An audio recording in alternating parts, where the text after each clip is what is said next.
Welcome to this class on the 1 hour that will free up hours in your schedule. I know that most business owners work more hours than they actually want to or would like to. And so I'm going to not say that this is going to free up a specific amount of hours, but on average, I've seen this free up at least 10 hours a week for business owners. So we're going to dive into the specifics of this. But what I want to know before we actually get started is what made you join today? So what was the thing that pulled you to come to this call, to show up, to give an hour of your time? What is the thing that made you decide to join? You can drop it in the chat. There's a chat box at the bottom of your Zoom screen where you can share your thoughts with me. So as people are joining, we'll give it a minute. So for those of you who have just joined, the question that I asked was, what made you decide to join today?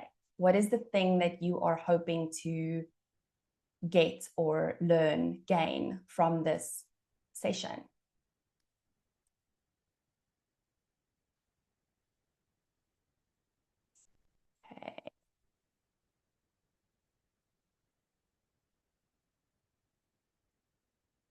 Okay, so Sarah says, wanting to take my CEO role more seriously. Yes. And it starts with our time, right? It starts with how we're spending our time.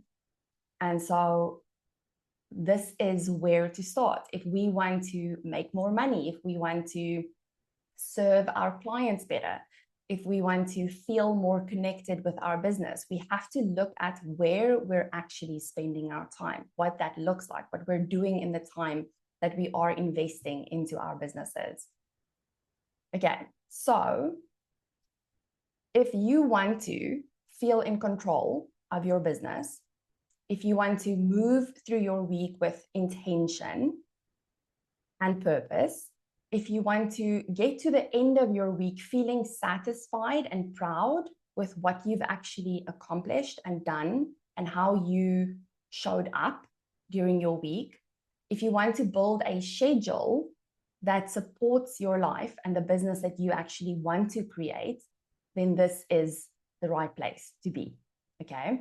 If you're new to me, my name is Ilonka Ras. I'm a certified strategic intervention coach and operations specialist. I've learned directly from what I think are the masters when it comes to coaching, psychology, and operational efficiency. I work with women and basically all business owners. I love working with women. I have a big passion for working with women because I think we have our own set of beliefs and challenges that just make it different for us being in business. But I help business owners to simplify and streamline their businesses so that they can work less and achieve more in the time that they are working. I'm also a mom, a wife. I love to travel. I own 2 businesses. I homeschool 2 kids. They were 3, but at the beginning of this year, my eldest daughter decided that she wants to go back into the system. So I had to get a lot of coaching on that for myself, but she's back in it now. And so I'm also actually finding myself to be a part-time math tutor for an 8th grader, which is very interesting. There is a lot going on in my week, but this system has really helped me to get very clear on what I actually should be spending my time on, where I want to spend my time. And so I don't work Fridays or weekends. I don't work in the evenings unless there is something very specific and I intentionally choose to do so. So just a little bit of a caveat, there is nothing wrong with working weekends. I don't want to paint the picture that you shouldn't be working weekends or you shouldn't be working evenings, right? It really is up to you, but I want you to be intentional with when you are spending time or investing time rather into your business. I enjoy slow mornings with my children. to help them with their school stuff. And, you know, if it's a great day here in Mossel Bay, we go to the beach. And so there is space in my calendar to do that. And I used to, when I started like preparing for this workshop, I was thinking about all the ways in which I really used time against myself as I started building my business.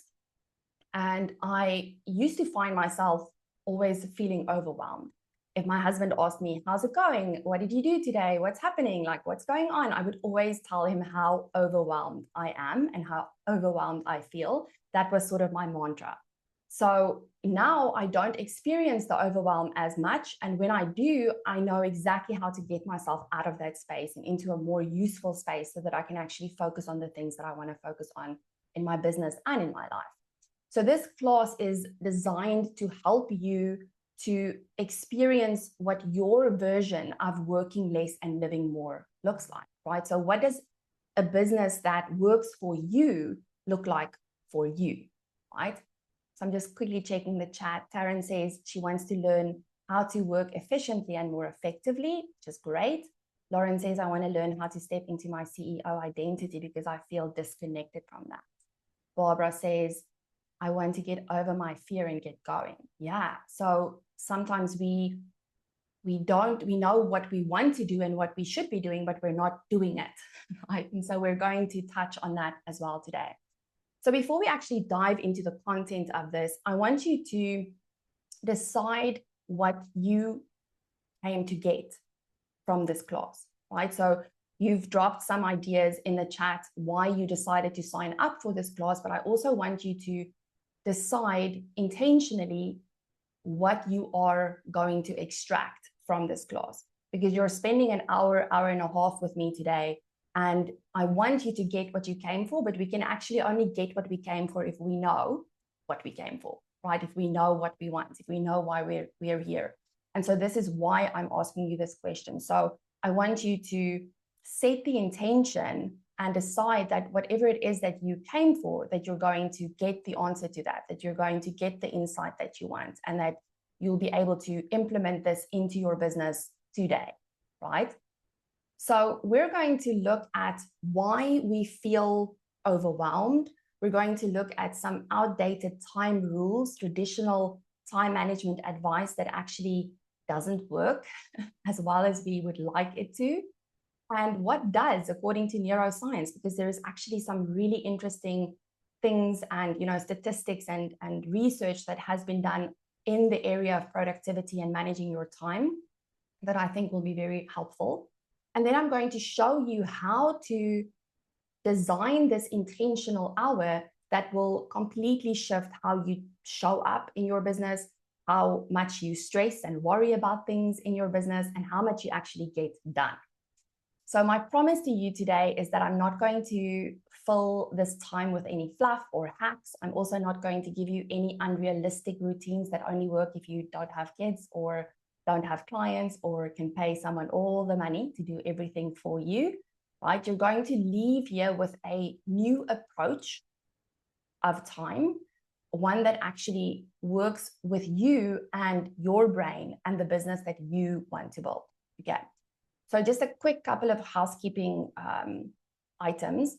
This class will be roughly 60 minutes. I tend to talk fast because I'm excited about this topic, so it might be a little bit less, but there will be time for questions at the end of this. So as we're moving through the content, feel free to jot down your questions. You can also drop it in the chat. I'll look at that periodically and we'll touch on that.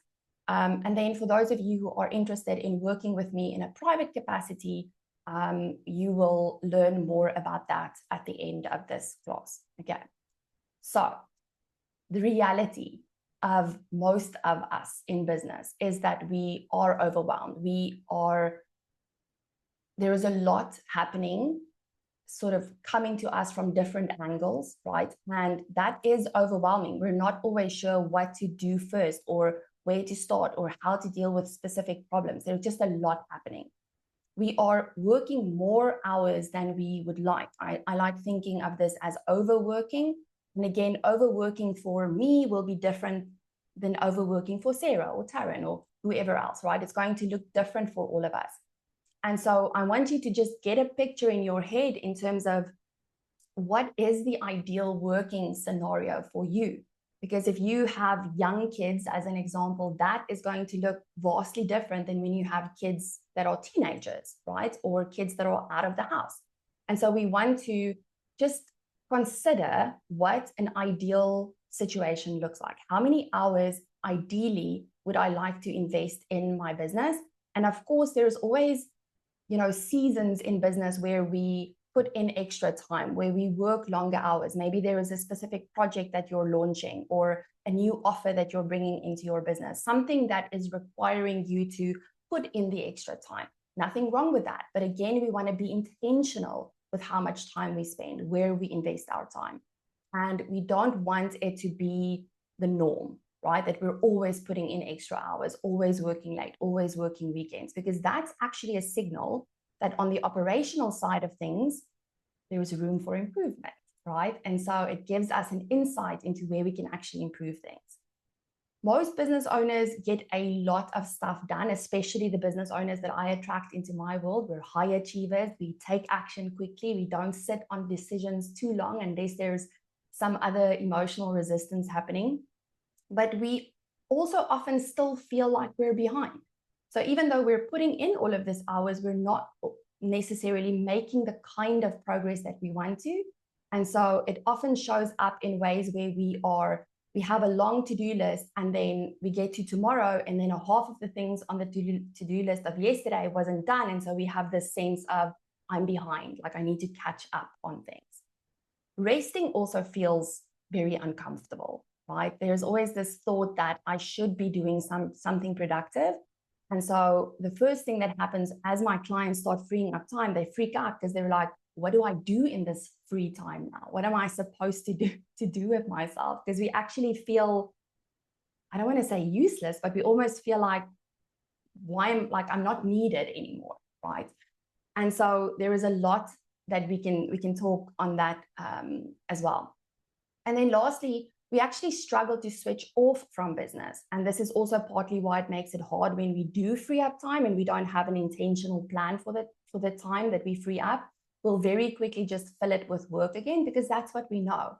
And hate to say it, but as business owners, I think we get a little bit addicted to the problems that we're solving in our businesses and the goals that we're chasing, right? And being the person in the business, especially if you have a team where you have all of the answers. And it's nice if people ask you and you have the answer, right? So there is a little bit of an addiction happening there as well. But I think for the most part, as we look at everything that we're struggling with as it relates to our time and the limited time that we may have during the week, for whatever the reasons are, we typically think that we have a time management problem. I need to just figure out how to manage my time better, or I need to manage my time better. Maybe I already know what to do, but I'm just not doing it. And so we try a lot of things in an attempt to fix this problem, which is we need more time, or we need to, work faster, be more productive. And I think, productivity has almost gotten a bad rap when it comes to this, because somehow we've synced up working more, doing more, working faster with being productive, which is actually not really the essence of productivity, right? So I actually like, instead of talking about productivity, I like to talk about essentialism and doing things that are essential and doing it in a way that is efficient, right? But we try to be more productive. We do different things to manage our time better. So maybe we have timers or planners or apps that remind us of things, and we try to reduce distractions as much as possible. We actually blame ourselves when we get distracted. We feel guilty when we get lost in that TikTok scroll hole or whatever it is that we, numb out on. And we try all of these things, but as soon as life throws us a curveball, as soon as something happens in the business that we didn't plan or expect, then everything that we've done or tried actually just falls out of the window, and we're right back to where we started, back in the overwhelm, back like feeling like we have no control over anything that is happening to us and around us. And so we feel stuck. And part of this is because when we look at the things that we've written down on our to-do lists, we tell ourselves that everything is equally important. And sometimes it even feels that way. If you look at all of the things that you have to do on your plate, it's hard to distinguish between what matters more than the other thing, right? We're also wearing 57 hats at the same time. And we're constantly switching between those hats, trying to be everything the business needs. Even if you have a team, surprisingly, I used to think, okay, if you have a team, then, you know, there are certain things that's going to be off of your shoulders and onto someone else's shoulders. But actually what happens when you start building your team, you're just shifting your role in the business, but you still actually have a lot of stuff to take care of, right? A lot of decisions to make. And so we often find ourselves not necessarily in a better place now that we have people that can help us, right? And so hiring a team or adding people to your team isn't necessarily always the answer. It might actually create more work for you than you realize. We also react a lot from what is urgent in the moment to what actually matters. And so there is a big difference between those two types of things that might come up for you, because something urgent might be just a client that's screaming very loud at, you know, what they want, and they are voicing what they want very loudly. And so that feels very urgent to us. But there might be other things that you should actually be attending first. But just because it isn't as loud, it doesn't feel as urgent, you don't do those things, right? And so we end up in this place where we have no space to actually breathe and to super think, or to think about the strategic vision of the business, to design the business, to spend time on the business versus in the business, right? So we're constantly reacting, and we very rarely take the time to ask ourselves whether this is even something that we should be doing. Like, is this even something that actually deserves my time? And so the process that I'm going to take you through is really an opportunity for you to pause, to slow down a little bit, and to look at what does actually matter. And are those things aligned? The things that I have on my to-do list, is it still aligned with the business that I want to build, the type of business owner I want to be? And so it's interesting because as I was doing research, and I've been talking about time and productivity since I started my business, because that's the thing that really bothered me the most in my other business. I felt like I didn't have the time. I had the team and I had all of the resources, but I still felt like I was working 16-hour days most days, and I had young children, and I just didn't want to continue in that way. And something that I found is that the driving force for us to feel stuck in the way we deal with our time really comes from two very specific challenges. And the first one is we have a 2,000-year-old brain, or however old it is by now, that is actually programmed to freak out when something rustles in the bushes. Right? It's not designed to help us thrive necessarily. That's not the default. It's designed to help us stay alive, to survive. And it actually takes effort for us to redirect our brains towards the things that we want. We're so focused on the things that we don't want. That's the default. We're programmed to see everything that's dangerous or that can hurt us, that can cause problems. And so as a default, that's what we see. And that's how we show up with our time as well. And that's why when a client email comes in, we will react to that email immediately because our survival brain kicks in, versus actually taking a moment to pause, to take a breath, to really consider, okay, what do I want to say? How do I want to react in this situation? Is this even worth me reacting or saying anything at all, right? And so it isn't comfortable for us to focus on the things that we actually want. And so the process that I'm going to teach you will help you to get out of that survival brain for a moment and back into the driver's seat, so that you can intentionally choose how you're going to move through your week. The second challenge is that we are trying to manage time. And managing time is actually not possible. Time is unmanageable. It's not something we can take and distribute, really. It's not even like, it doesn't even really exist if you think about it, right? It's something that we all work according to a clock and a calendar, but it's really hard for us to take a pocket of time and say, okay, like I'm going to distribute it in this way. And so if you think about the amount of things that you have on your list to do, anything on that list is going to take time. All of it is going to take time. Walking to the bathroom takes time. Making yourself a cup of coffee takes time, right? All things take time.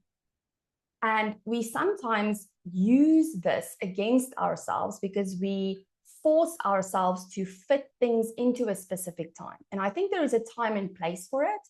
But if you're using it against yourself and it's creating more pressure and it's creating more overwhelm, then you're actually using it against yourself. It's not helping you, right? So instead of trying to manage time, I teach my clients to manage their attention. So where are you focusing your attention in the moment?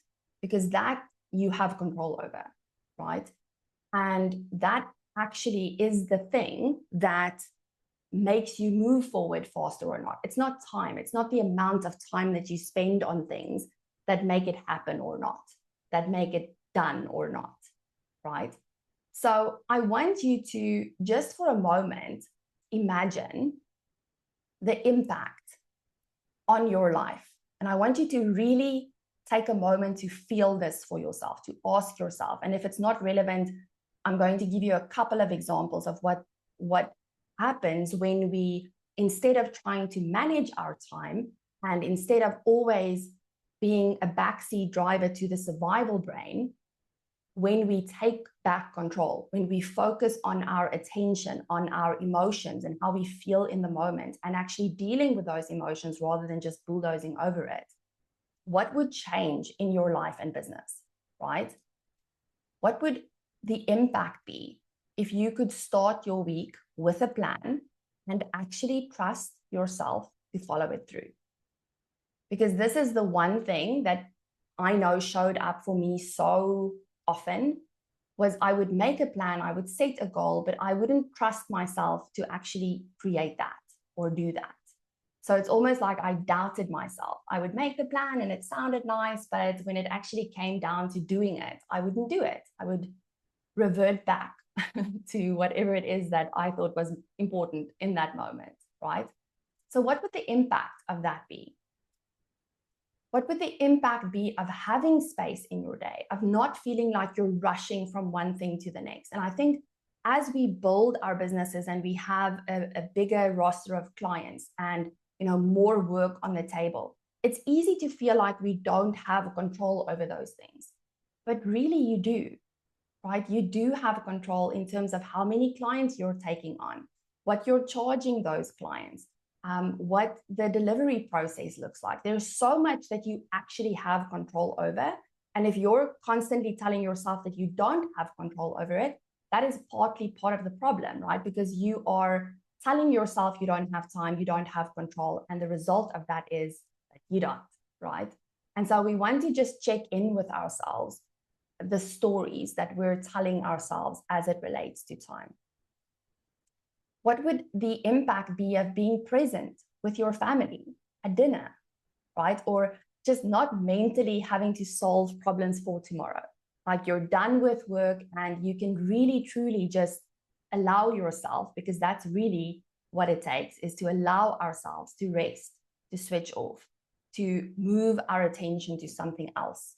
That's also important, because of all of the people that I've worked with over the last couple of years, no one wants to work more. No one wants to just be a business owner, right? Or just grow a business. We're actually whole people.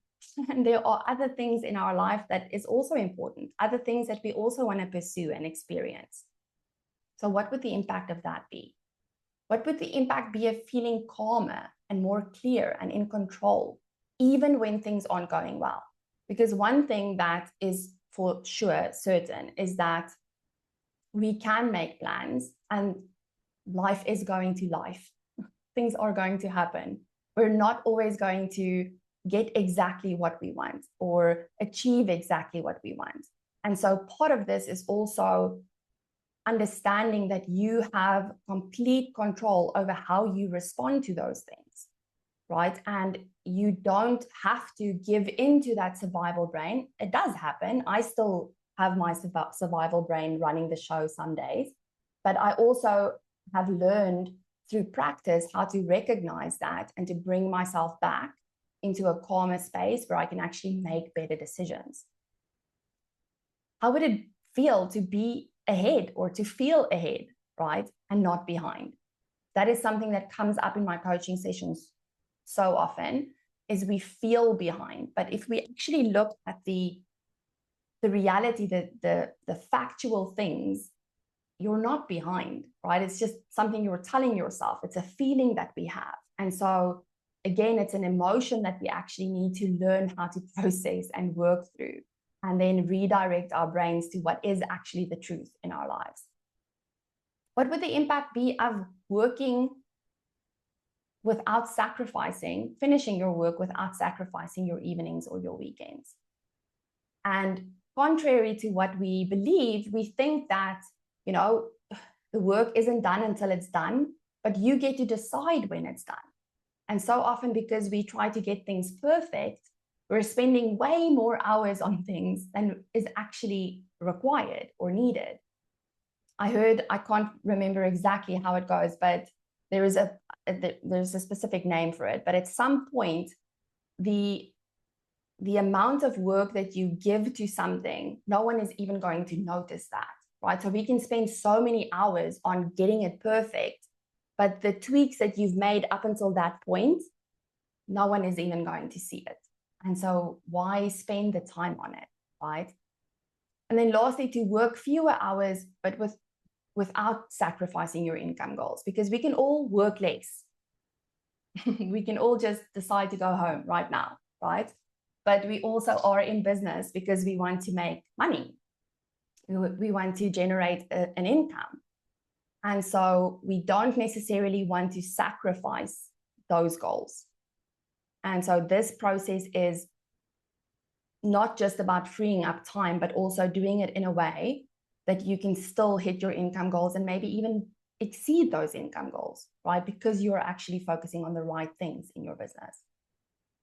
So let's quickly look at a couple of outdated time rules or thoughts about time that we use against ourselves and that actually keeps us stuck in overwhelm, overworking, living on the edge of burnout, right? The first one is to do more faster. Now, I want you to, as we go through these time rules, I want you to drop in the chat which ones are you a victim to, right? Which ones come up a lot for you that you think, okay, this is actually one of the things that I do, and I can now see how this is holding me back, how this is stopping me from actually achieving the things that I want to achieve and freeing up time in my schedule. So do more faster. And this is where productivity has become synonymous with doing more faster. The result of this is we do more faster and we think we're going to free up time, but we actually just add more things. So we're just doing more and more and more things faster, right? And because we have multiple things going on, we have multiple things on our plates, especially if you're a solo business owner. And even if you're not, even if you have a team, there are many things that come across your desk at any given point of the day. And we think that we can do all of these things at once. We can run all of these projects at once. But in reality, you can't. Your brain cannot actually multitask. It's not possible. What happens is it switches between tasks, right? It switches between things. So if you've ever heard of context switching, and this has a cost to it. So if you are writing the report and then a notification comes up and you open your email and you check emails, your brain literally has to shift gears and now focus on the email, right? And so if you've ever noticed, it takes some time for us to actually get back into the flow, like after you've read the email, to get back into the flow of the report or whatever it is that you were busy with. And so it's natural for us to, I'm not suggesting that you have zero interruptions or zero distractions, because there is a place for that as well, and you'll you'll see where that comes in. But we want to at least have some time in our week where we are uninterrupted. So maybe that's an hour or two a day where you can truly switch off the phone, switch off, close the email. It's always fascinating. I always have specific tabs open on my computer, and it's a reminder that I'm trying to be everywhere at the same time, and it's actually more distracting. It's actually taking me away from the thing that I want to focus on.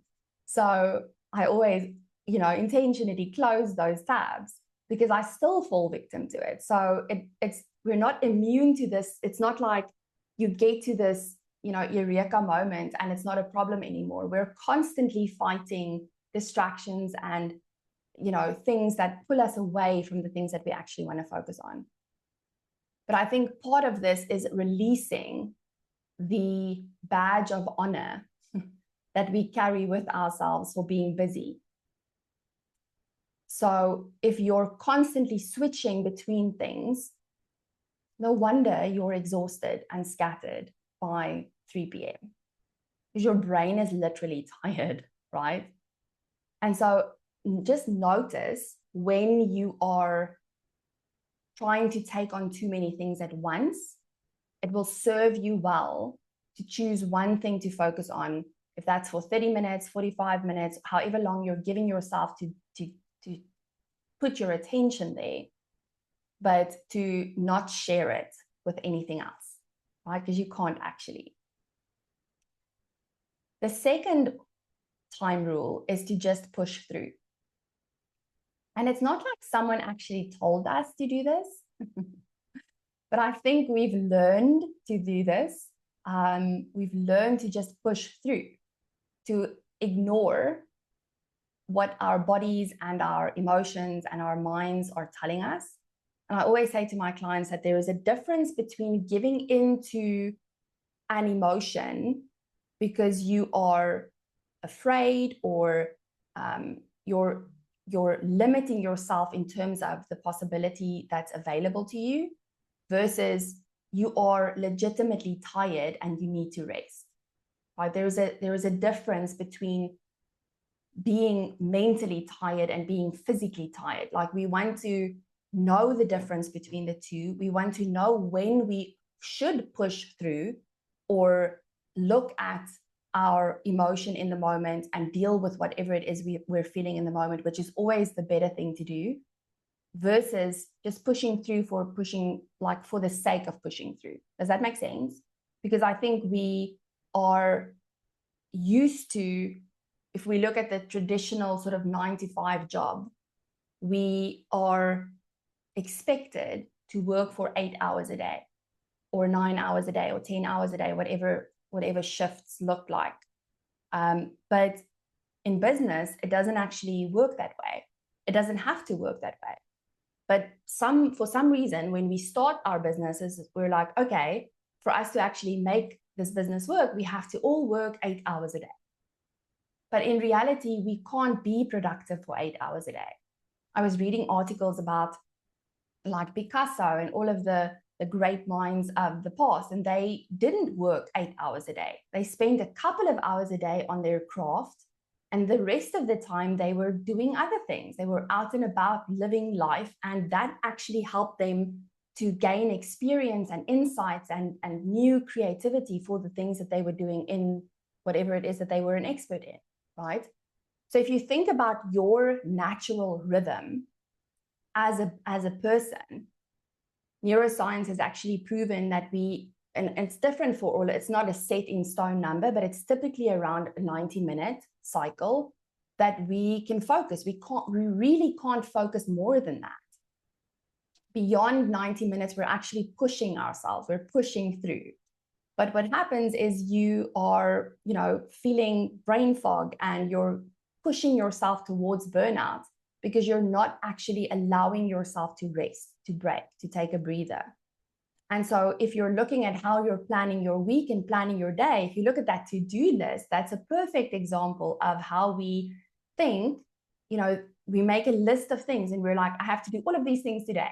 And it's like, realistically, it's impossible to do all of those things in one day. And you're actually working against that natural cycle that's built into all of us, where we can focus and we can be in the flow, we can give it our all, and allow ourselves to be creative in that space. But if you're pushing through, you're actually diminishing that. You're making it less likely and harder for yourself to focus and to do things well. And this is why after we've spent hours and hours, it's almost like, I remember doing my very first workshop and I was putting the content together, and it literally took me hours. I was so stressed out about it. The first time I was going to speak in front of people live, and I just realized I'm tired. Like, I can't even think of what I want to say anymore. I don't even know what I want to say. I'm forgetting things. I'm like having a hard time structuring my sentences in a way that I want it to come across. And so that's an indication that I'm tired. My brain needs a break from this. And it's actually interesting because it's the opposite thing that we want to do. We want to continue. It's like, no, I want to get this done. And so there's almost like a sense of failure when we take a break, but the thing that we're busy with isn't done. So just check in with that as well. Another one is waking up earlier, right? We've all heard, like, being part of the 5 a.m. club or the 4 a.m. club, or I don't know if there's maybe a 3 a.m. club. I have no idea, but there's all of these like suggestions that we have to get up before the world wakes up, right? Because then you can get stuff done.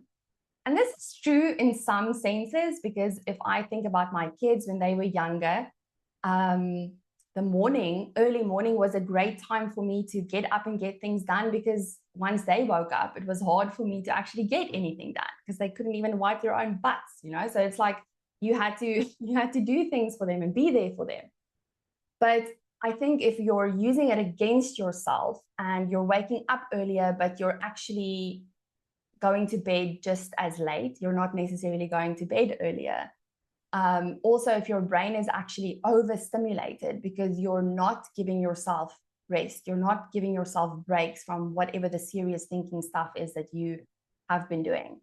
It also doesn't help to get up earlier, but you're waking up to the chaos. You're waking up to things that you're just constantly reacting to. So what's the point really, right? And I think the takeaway here is to understand that it's not the amount of hours that you spend on something. It's not the amount of time that you give to something that actually creates the results. It's the quality of your thinking while you're doing those things. So if you're spending X amount of time on a project, are you focused? Are you giving it your full attention? Are you in the flow? Are you like distracted? Because that's the thing that's actually taking away from the quality of what you're creating, right? So to let go of the idea that it takes X amount of hours to complete things. It takes how many hours it takes. It's an arbitrary thing. But the quality of our work in the time that we're investing, that's what makes the difference. Then we also say yes and figure it out later, right? In the beginning of our businesses, we do this a lot because we're like, I need money, I need clients. And so I just say yes to all of it. But as you grow, this actually hurts you more than it is helping you. And it's because you are reinventing the wheel constantly on things. So you are decreasing your efficiency, right? And it's because everything that we're doing, everything that we're adding to the business as an offer to our clients is actually like having another business, because we have to have new processes, new systems, new everything for this thing that we're now adding to the business. And what happens is we don't create those things. We don't have the systems and the processes to actually support the thing that we're adding. So we're ending up with a lot in our head that we have to remember. And this also creates a lot of exhaustion for us. This is the thing that burns us out, right? When we're walking with all of it inside of our own heads. And it creates this ripple effect, right? So when we think about our brain and we have these two networks, these two parts that have very specific functions that helps us to actually get stuff done in a way that feels good for us and that creates the results that we want to create. So the first one is the network that is called the default mode network. And it actually kicks in when your mind is wandering. So think about daydreaming, right? Or if you're going for a walk, or if you're resting, if you're showering and you have that brilliant idea, right? It's responsible for imagination, for idea generation, for reflecting and connecting things that seem unrelated, but you make the connection. So it actually helps you to think about the future, to visualize possibilities, and to get creative, right? So you can think of this as the big picture brain or the intuitive brain. The other network is the executive control network. And this kicks in when we're planning, when we're focused, when we're making decisions, problem solving. It is the part of the brain that helps you to filter out distractions, right? And to stay on task, to execute your ideas. This is the part of the brain that helps you to follow through. And so you can think of it as the get it done brain. Now, both of these networks have to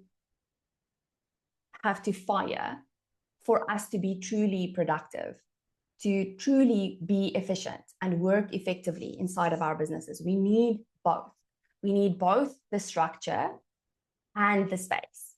We need to plan and pause or rest, right? We need focus and flow. So creativity, which is part of our work as business owners, we all know, and you can think for yourself in your own situation, if you feel creative, if you have an abundance of ideas and you feel inspired, you take action very differently, right? Versus when you don't, when you feel like I have no ideas, I don't know what I should be doing, I don't know like what is more important. So it's important for us to have both of these working, because the creativity and the clear thinking don't come from the one or the other, right? They come from the ability to switch between these two networks. So when you're only focused, as an example, and you're in execution mode, doing mode, in the get it done brain, if you're just doing that, you will eventually lose your creativity and your perspective. It's almost like, making a knife blunt, right? When you're only in daydream mode, on the other side, on the flip side of it, if you're only in your ideas brain, then you have all of these ideas, but you're not necessarily acting on them. You're not necessarily taking action. And so we want to intentionally move between both of these. And the CEO hour is how you do that, right? So you're going to give yourself the space to plan, the space to focus, and you're going to give yourself the space to rest, to pause, to slow down. Okay.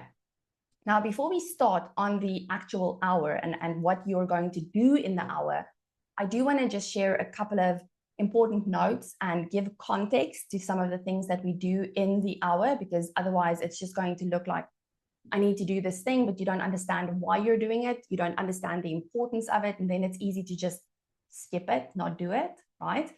So we're going to look at that and to understand why we do what we do within the hour. I'm also going to share in the chat the calendar protocol that gives you the step-by-steps. You don't have to write anything down. I don't want you to, you can open it, but don't look at it. Stay focused on the screen. we are going to go through that calendar protocol in a moment.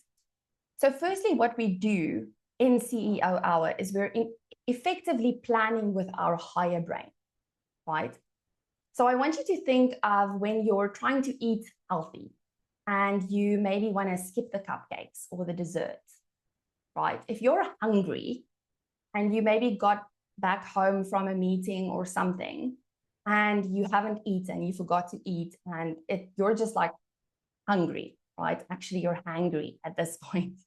You're going to find the thing that is the most convenient to eat. And that thing isn't necessarily going to be the healthy option, right? Because you just want to fill the urge. You just want to like get food in your body, and you're not necessarily thinking about how healthy it is.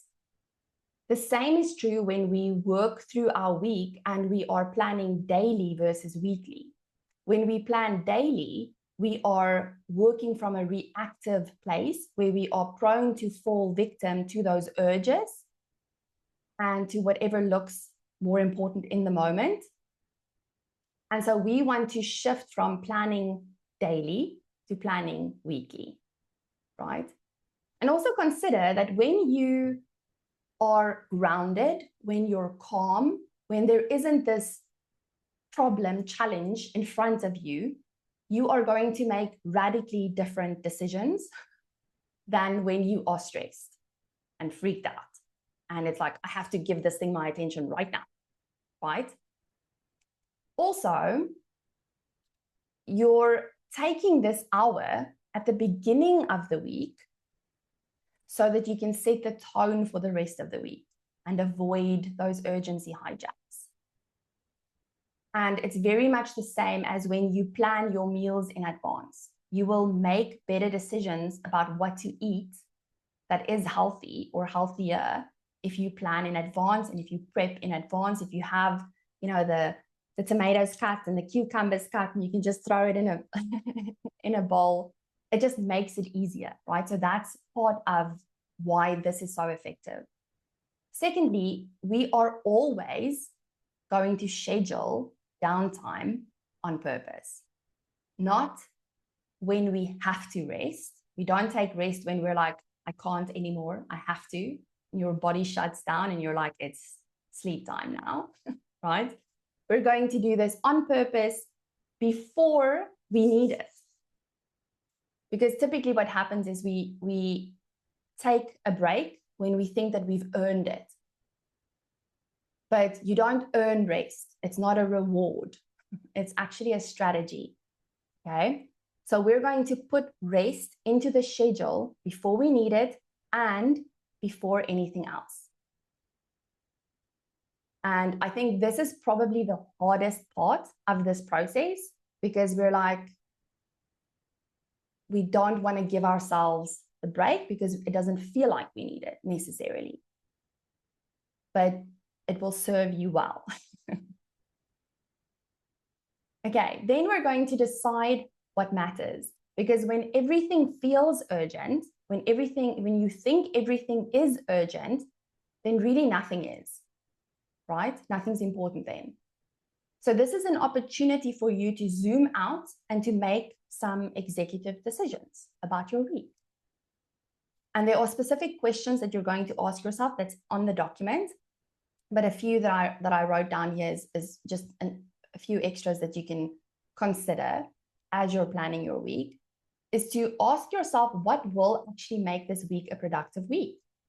How often do we go into the week knowing what we are going to create or what we're working towards, right? And so we get to Friday and we're like, I didn't get half of the things done that I wanted to get done. Or, I was busy, but I didn't really accomplish anything. But it's really just because we didn't set the intention of what we wanted to accomplish or how we are defining our productive week.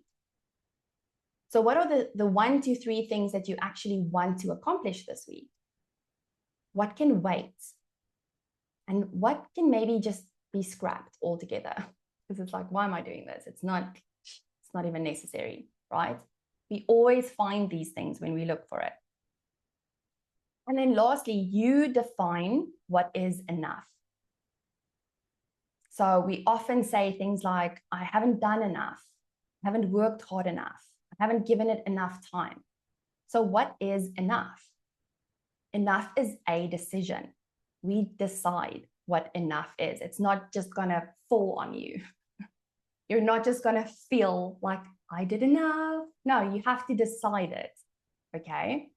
And just remember that being productive, AKA doing more faster, is not the same as being effective. We can do a lot of 2-minute things, or eat the frog, or whatever the metaphors are when it comes to time management. And you can do a ton of things that actually doesn't mean crap for your business or really move the needle on anything that you want to accomplish. So just notice when you are being busy for busy's sake, because you don't want to feel unproductive, right? If you did the things that matter and you're done by 12, then you're done. Why beat yourself up about it, right? Also, you choose what matters. You are in the driver's seat when it comes to what you're giving your attention to. So also just notice when you are blaming circumstances or people or situations outside of yourself for not having time. Oh, this client ate up all of my time. This client showed up late. This client didn't send me this thing, right? And then you're shifting the blame to something outside of yourself. And it doesn't mean that those things aren't true. Maybe they did show up late. Maybe they didn't send you the thing on time. But you still get to decide what you're giving your attention to in that moment. So to give you an example, if I have a coaching call and my client forgets about the coaching call or doesn't show up for whatever the reason is, I'm not upset. I have other things that I can fill in that hour because I'm in control of what I'm giving my attention to, right?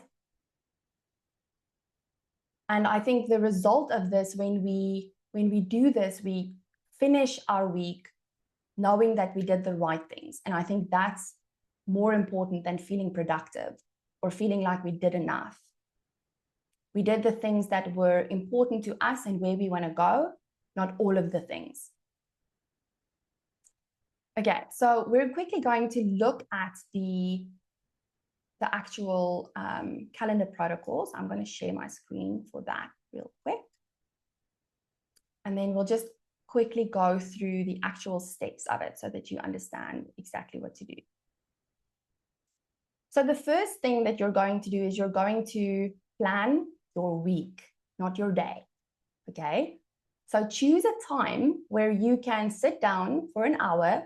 And actually, the more you do this, you will notice that it actually takes less than an hour. It might take you an hour in the beginning, but the more you do it, it will take you less time. So you're going to schedule an hour with yourself to plan your week in advance. I like doing this on a Sunday when the house is quiet and the kids are like, busy with their own things and everyone's chilling. It gives me some time to really just reflect on the week that has passed and also look at the week ahead and decide what I want to do. The first question that you're going to ask yourself is, who do you want to be this week? How do you want to feel? How do you want to show up? So just think for a moment. Tony Robbins calls it your emotional home. So what is the dominant emotion that you're spending your week in? For me, it used to be overwhelm, right? Which is a crappy place to be most of the time. And so you get to decide, how do you actually want to show up this week? Who do you want to be? How do you want to feel? And write that down for yourself. So if you have a planner or you write it on sticky notes, whatever it is, write down who you want to be this week and put it somewhere so that you can see it. When you sit down at your desk, it's a reminder, oh yeah, I want to be calm. I want to be grounded. So make sure you set that intention. Then you're going to decide when you're going to not work, right? When will you rest? When will you have me time or family time or do the hobby, go to that class or exercise, whatever it is, not working? When are you giving your brain a break from the business? Now, I like to play at varsity level when it comes to this, so I actually schedule it into my calendar. You don't have to do that, but it's helpful, especially in the beginning, because then you can visually see your week. And I always say that you have to treat this time like you would treat a client, because otherwise you're just not going to do it. It's other things are going to feel more important and you're going to fill it with that time. But you have to understand the importance of rest. And I think you understand that now, but you have to now actually give it the time that it deserves, right? The attention that it deserves. So decide when you'll not work. Then I want you to make a list of the actions that you need to take this week. And I like starting with the high value, high energy activities. So think about the activities in your business that actually gives you energy. In other words, you love doing it. And it also makes money for the business. Do those things first. Put it in your schedule first, because that they will happen then. The opposite is usually true. We spend the most time in the low value, low energy activities first, and then we hope we have energy for the things that we actually should be doing, want to be doing more of. So you can prioritize your week in this way. High value, high energy activities first, then your high value, low energy activities next, because we still want to take care of the business, right? Ideally, you want to be able to delegate these things off to a team member, but if you don't have a team, then it's on you. And we just want to prioritize how we're doing these things, when we're doing it. And then lastly, we'll do the low value, low energy activity. So typically low value, low energy are like the administrative things in the business, right? High value is typically anything related to marketing, not always, but for most businesses, marketing the business, selling stuff in the business, delivering to the clients, right? But just notice which of those things actually give you energy. And then we're going to book it into the calendar. So you're going to book your downtime in your schedule. You're going to schedule your actions into your calendar and allow yourself some buffer time between these things. Don't schedule a 90-minute movie in 60 minutes. It's not enough time. Okay, so give yourself space to not overschedule yourself. And then you're going to do what you said you were going to do. And this is where coaching is very helpful, because we always come up against things where we're like, I made this beautiful plan, but my brain is like, nope, we're not doing this thing, right? But this is where you want to make your decisions from the place of being the CEO of the business and follow through on those decisions. And you'll notice this is why we have evaluate in this as well. But as you're doing this process week by week, you're going to notice that you actually are more intentional with what you plan, what you put on the calendar, because not honoring that commitment feels way worse. It is the worst feeling, right?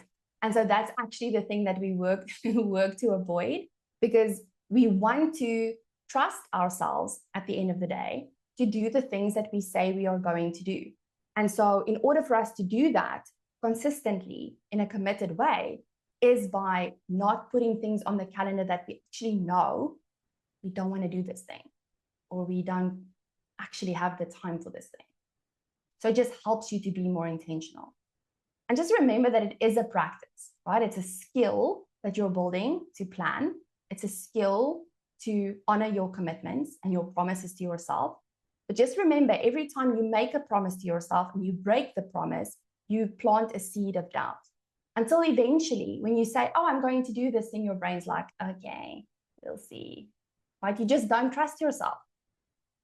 And this is why evaluation is so important. So at the end of the week, you're going to ask yourself 3 very simple questions about your week, about how you showed up in your week, about the things that you had on your list to do, about the results that you created. You can literally evaluate all of it, any of it. And don't just evaluate the things that didn't maybe go according to plan. Also look at the things that did work, because there are clues in the success that we create as well, right? For us to repeat the following week. So ask yourself, what worked? What didn't work? What am I going to do differently next week? Okay. So that's the plan, and you now have it, so you can follow that and incorporate it into your day. I just want to see, let me just quickly share again.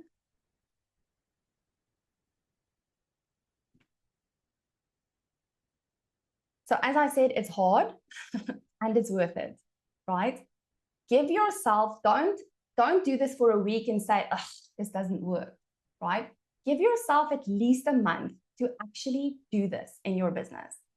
And I always see with my clients that I give them the plan, but they very soon realize that, you know what, this actually works better for me than this. So I maybe do it this way and not this way. It doesn't have to follow my plan exactly.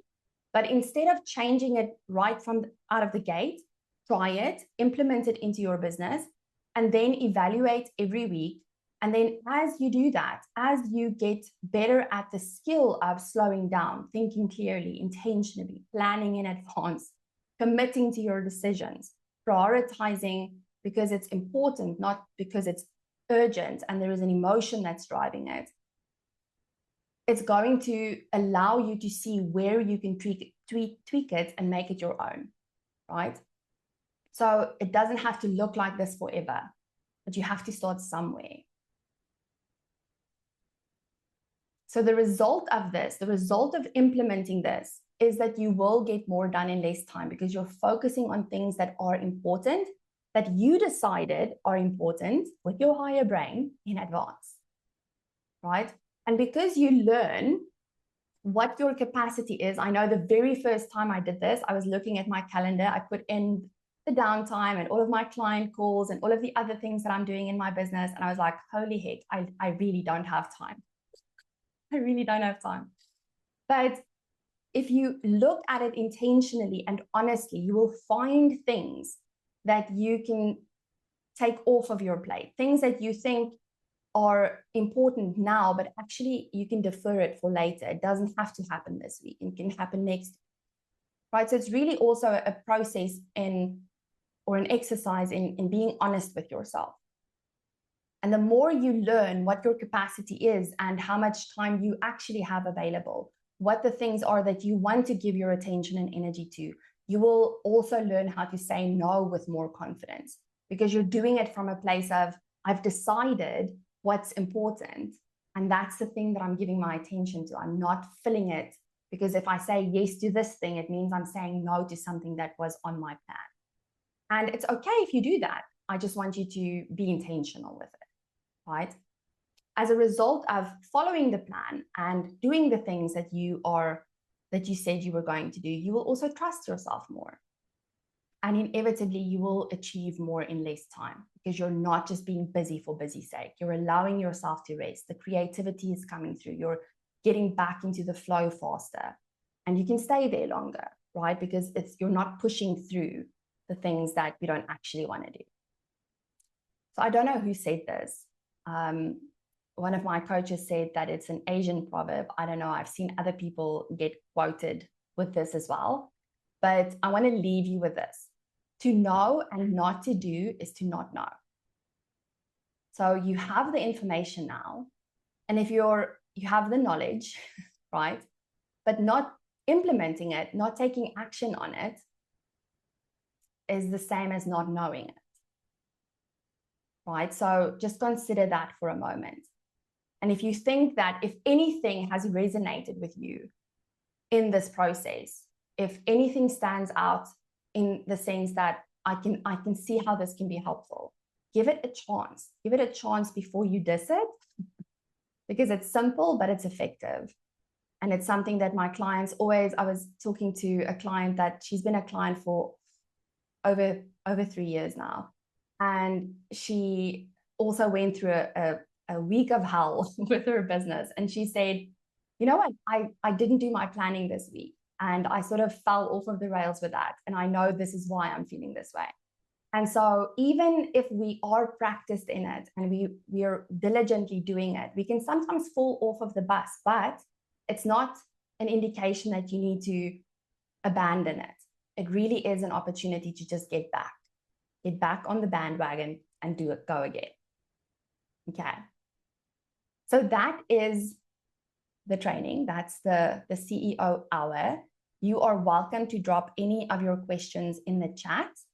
I also just want to share, for those of you who are interested in private coaching, what that is like and what you can expect when you work with me. So the first thing that we focus on is your owner's self-concept, right? So what does this mean? Now, you've heard me talk in this workshop, you've heard me talk about what we think and what we believe, how we feel.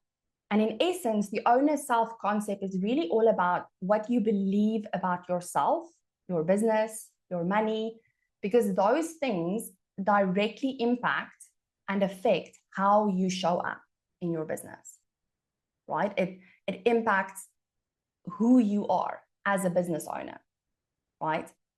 And so when we coach together, we shift from I am the business to I own the business. And it doesn't happen overnight. It happens incrementally, right? As we coach, we can easily spot the patterns where we're stuck almost in like the day-to-day employee mode versus the CEO and showing up as that version of yourself. So you'll move from being stuck in the day-to-day and constantly ticking off the things on your list of to-dos to thinking like the CEO who actually wants to build something bigger. You'll make decisions faster. You won't spiral every time something goes wrong in your business. You'll know exactly how to handle it. You'll trust yourself more because you have the experience of working through those problems, troubleshooting the things that come up, right? You'll show up every day with more confidence, more clarity, and a way to move forward because you're tapping into your own wisdom as the owner of the business, and you're coming up with your own ideas, with your own creative ways to solve things for the business. Then we'll look at your operations and we'll simplify and streamline the back end of your business. Now, just remember, when everything is in your head as a business owner, you have to be on your A game 24/7, which is exhausting, right?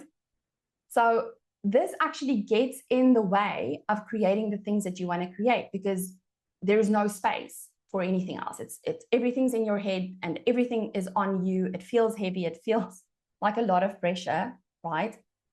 And so we want to simplify and streamline the back end of the business so that we can take some of that pressure off of your shoulders.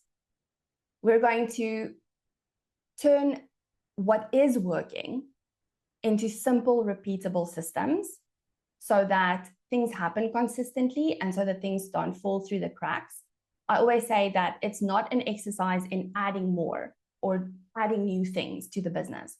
You have a business that's already functioning, that's already working, and there's already things that are working well. And we actually want to capitalize on that, right? We want to amplify those things. So we're going to focus on the 4 most important categories that your business needs in order to do well, to thrive.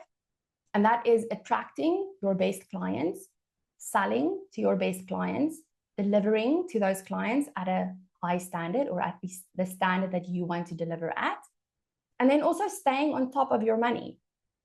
And as a result, you have a more efficient business, whether you have a team or not, and it reduces a lot of the stress that we have as owners.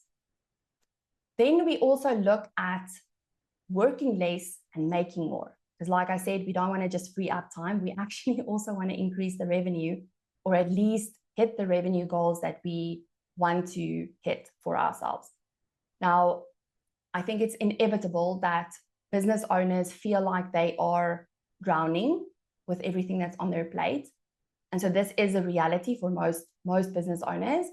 We say yes to too many things. We procrastinate on things that feel difficult, and we fill our calendars in an attempt to scratch that productivity itch, that enoughness itch, right? And we do things that aren't really moving the business forward. So a lot of this has to do with learning simple tools to plan your week, like the one that you just learned, to set boundaries, to stop people pleasing with your clients and your suppliers and everyone else that has a piece of the pie, and to focus your energy where it actually matters, where it counts, right? So you'll stop being busy for busy's sake. You'll start doing work you enjoy and that actually grows the business. You'll feel calmer when things don't go to plan. On average, I see my clients freeing up at least 60% of their work hours. So imagine if you're working 50 hours a week and you can go down to 30 hours a week without losing revenue. It's possible. It just means we have to work on different things. We have to sit in a different seat. Then we'll also look at your numbers, and I'm going to help you to understand your numbers. Now, although we will be looking at different numbers throughout the business, money is typically the thing that has the most or the biggest emotional charge on it when it comes to running a business. So you'll learn how to get comfortable with actually looking at the money and understanding the numbers around money, right? So maybe in the past you felt shame about how you handled money. Maybe you made some pretty, bad mistakes or decisions around money and you blame yourself for that. Maybe you think that you're bad with numbers, so you just sort of avoid it. That's where many of my clients are. They just don't, they look at it, but they don't really look at it. It's just like, okay, it's fine. We have enough in the bank to pay the bills this month. You might be spending more than you actually want to spend or think that you should be spending or really should be spending, but you're also not sure how to fix it. So you just don't do anything about it. You just sort of hope for the best and focus on getting more clients, right? The majority of business owners that come to me don't know which numbers are important. And there really aren't many that you have to know. And so we want to start putting yourself in that seat where you get comfortable with the numbers. And I'm actually going to help you to create what I call a CEO dashboard that has like a snapshot. It's a one-pager of all the important numbers that you have to know as a business owner, right? And I always say you don't have to be a data nerd or a math nerd unless you want to, but you actually do need to know what's going on, right? So it's not about spreadsheets and stuff like that, but knowing the important numbers is very important. Then we'll also look at building and balancing your team. Now, not everyone needs a team or wants a team, and that's perfectly fine. If you might even not be ready for a team yet, right? Depending on where your business is. But if you are, we're going to build a lean, trusted team that can support your business in the way that you actually want to be supported. And I think this is really important because we get to decide what that looks like and what we want the culture to be inside of the business, right? A team that can work autonomously, that isn't necessarily waiting for you to tell them what to do every 5 minutes, right? So you don't need to micromanage them all of the time. You'll get the tools to know when it's the right time to hire, who to hire first, how much to pay them, and how to make sure that you can actually afford them. And once you have the team, you'll also learn how to delegate and delegate effectively in a way that makes sure that things get done according to the standard that you want done consistently, right? So that's the team aspect or focus of it. And then lastly, which is my favorite part, is we use vacations as a tool for growth.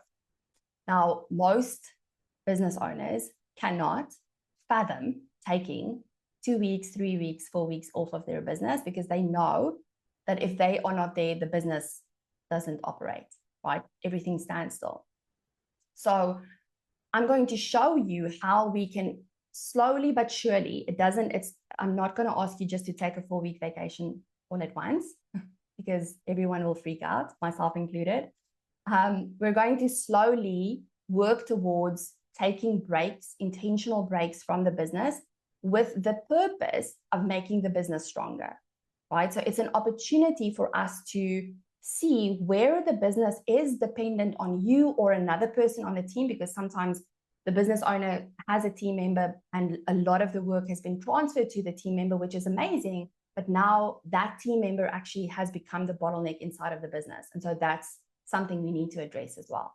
And so we're looking for the places by you or that person intentionally stepping away. We're looking to see where the business is actually dependent on that person. And then we put the things in place that need to be in place so that it's not so that there is a backup or someone else that can fill in for that person when they are away. And I always say to people that You might love what you do. You might not even want to go on vacation, on the rare instance that I've never really met anyone who doesn't want to go on vacation, but maybe you don't. Just remember that it's not always about taking a vacation. Sometimes life happens. Sometimes you have an elderly parent that you need to care for, or you get sick. Something happens in life and you can't be in your business. And the last thing that you want to do or have happen is that this business now stops because you're not there, right? So everything I walked you through just now, reclaiming your time, building trust in your team, stepping away without fear, is what I help my clients with in my private coaching practice. It's not a course. It's not a DIY template. It's support week by week, tailored to you and your business. It's a 12-month commitment, and it starts at 2,850 Rand per month.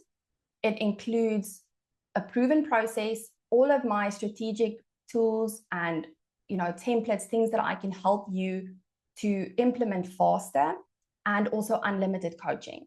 So it's like having a coach in the back of your pocket, and you don't need to figure it out all alone. You have someone that you can turn to. So if you are feeling the pull, if some part of you knows that this is the kind of structure or thinking support that I need and crave, you are welcome to book a consultation on the link. And it's really just a relaxed, pressure-free call where we're going to look at your business, your time, the things that you're struggling with in your business, and we're going to map out what it needs. So regardless of whether you decided to continue into the private coaching commitment, you'll have a plan. You'll have something that you can focus on and step away with and go implement in your business. So it's also an opportunity for you to get a taste of what it's like to have me in your corner, and not just cheering you on, but also running alongside you as you build this business that you want. Okay, so that's it. Is there any questions? Does anyone have any questions on the process, or anything that you've learned today that you're like, yeah, but what about this? Or what would this look like for my specific situation? You're welcome, Sarah.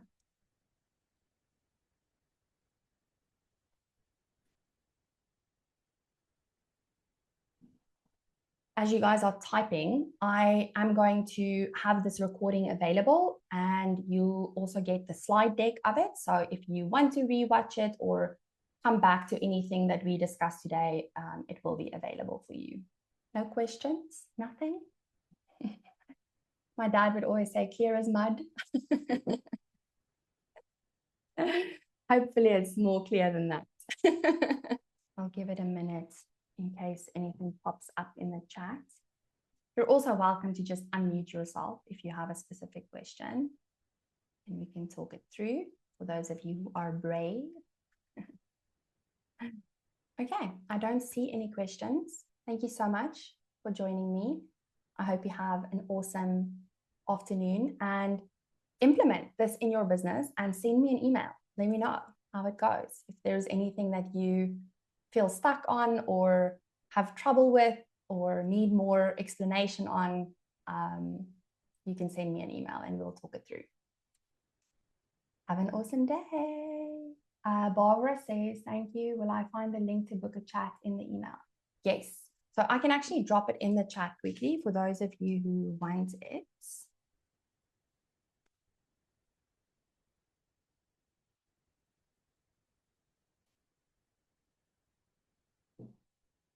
So you can book your call on that link. We can talk about where you are, where you want to be, what's the biggest constraint or bottleneck in your business currently, and take it from there. Awesome. Thanks, everyone. I hope you have an awesome day. I'll see you when I see you. Bye.